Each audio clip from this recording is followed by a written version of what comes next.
Hello and welcome to a Monster Mechanics mini episode where we're going to be talking about missed opportunities for anthropomorphic animals. Alrighty, so we've taken a look at the wiki list of anthropomorphic animals, and we've noticed a bit of a trend. Yeah, some animals get a lot more play than others. For example, I think it's like 50% cat people. Which there are a lot of them.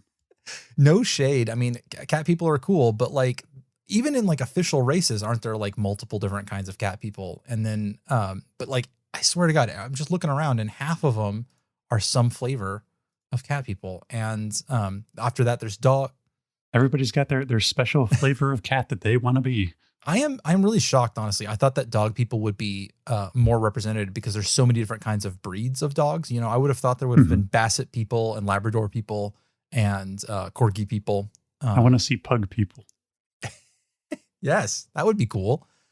And some of the other stuff that gets represented a lot looks like we've got a couple of different kinds of rabbit people, at least 3 different kinds of squirrel people, which are all good. But like, and there's, you know, plenty of wolf folk. Yeah, plenty of different kinds of wolf folk because wolves are cool. That's everybody's first persona, right? As a wolf. Sure. Yeah. Obviously, I'm wrong. I would have said wolf. Everybody obviously says cat, according to this thing. If we can use this one wiki article as a representative of sampling. Yeah. And there are a couple of like catch-all races. Sure. Yeah, they've got the Anthropomorphic from which are just like the writer's literally saying, oh, so you want to be a furry? Here you can just choose this race and you can be anything you want. Yeah. But there's some missed opportunities there. Yeah, I think so. Yeah, for sure. Like, why isn't there there is a kangaroo race. Okay. I was going to say, why isn't there a kangaroo race? But there is one. Well, there is, yeah. And like, I always really liked the GIF from good old Spelljammer days, which are just they're big hippo guys. Yeah, but you're a huge fan of anything Spelljammer related, so that's hardly fair. That's true. That's very low hanging fruit for me. I will always go for the Spelljammer bullshit. I'm honestly surprised there aren't any more like Knoll derivatives listed. That is a shame. I picked hyenas as my favorite animal in like 2nd grade, and I am ride or die on hyenas. So the fact that there isn't a lot more hyena representation is very upsetting to me. I was pleased to see otter folk listed. So. Otter, they're real adorable. There's a surprisingly lack of bird folk too. Like in fact, this list doesn't have it does. No, it doesn't. It doesn't have Tengu on this list. They must be somewhere else. No, they have avian listed as a race. They do have avian, yeah.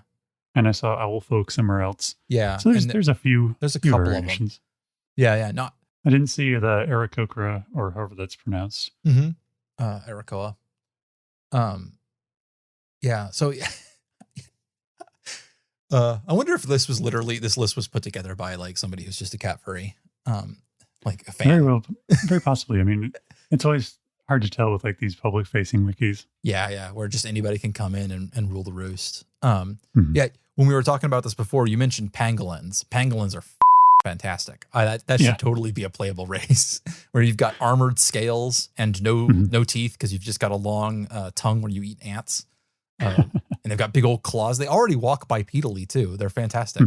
Curl into an armored shell as a bonus action. Exactly. Like the pangolin, like when all the other animals came through and grabbed all of the cool toys out of the bag of evolution, the pangolin went through at the end and just swept all of the like leftovers into a bag and carried it off. And where's my option to play as a street shark? That would be jawsome. Yeah, there is a distinct lack of aquatic races here. Man, a mantis shrimp would be a fantastic playable character race where you've got they'd be really good monks, right? Because you can their unarmed attack would have to do extra damage, right? Yeah. And they'd be able to see extra colors, which has got to be good for perception checks, right? I feel like if you're playing a mantis shrimp person, you by definition have to take the mantis fighting style. Exactly. What's some other good options? I see they have a spider folk. What about a octopus folk? Yeah, cephalopods in general would be really cool. Squid folk would be fun. Just make a clam folk, and they're just hurl their stomach outside of their shell to drag themselves along. And I think this list is suspect because they do put Sasquatch on here. And I don't think that's technically an anthropomorphized race. I think that's just a furry dude. Like, that's not even a furry dude. That's just a hairy dude. There's just one hirsute man who just ended up on the wrong list. Well, we got to save that content for 2 episodes down the line when we talk about actual Bigfoots. Alrighty. What's a Mobian? Oh, what's this now? It's Sonic the Hedgehog. It's the Sonic the Hedgehog for characters. Literally, it's just Sonic fan art on the front, on the like main picture. Man. They also have some of the more bog standard monster races, like minotaurs listed under the anthropomorphic animals. Yeah, and they also don't list gnolls or flins at all. This is obviously not a comprehensive list. Yeah. Elephant people are good. I like the idea of, if you're going to do any kind of system like this, really embrace the change of scale.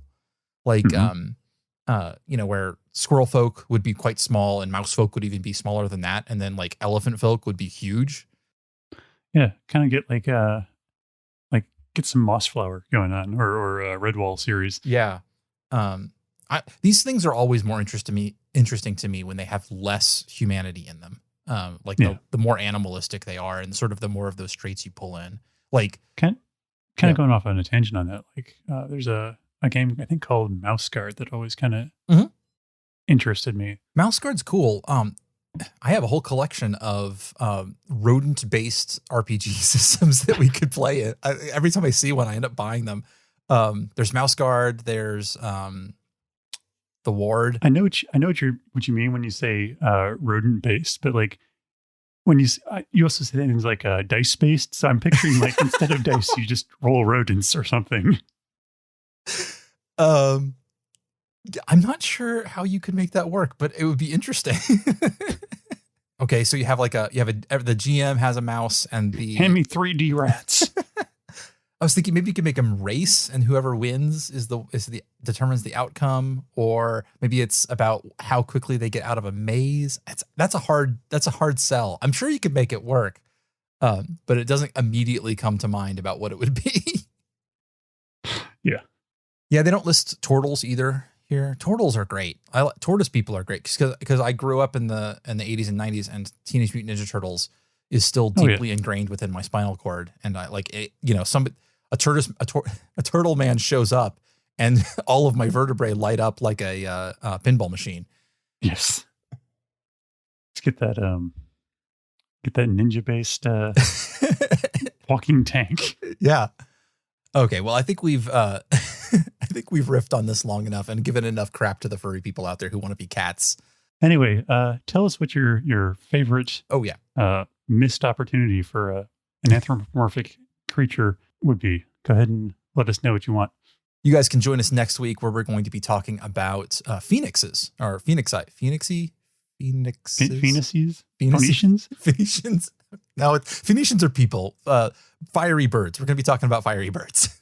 Yeah. Thank you for joining us for this episode of Monster Mechanics. You can find links and show notes at our website, monsterpod.org. Or if you'd like to support us, head on over to patreon.com/monsterpod.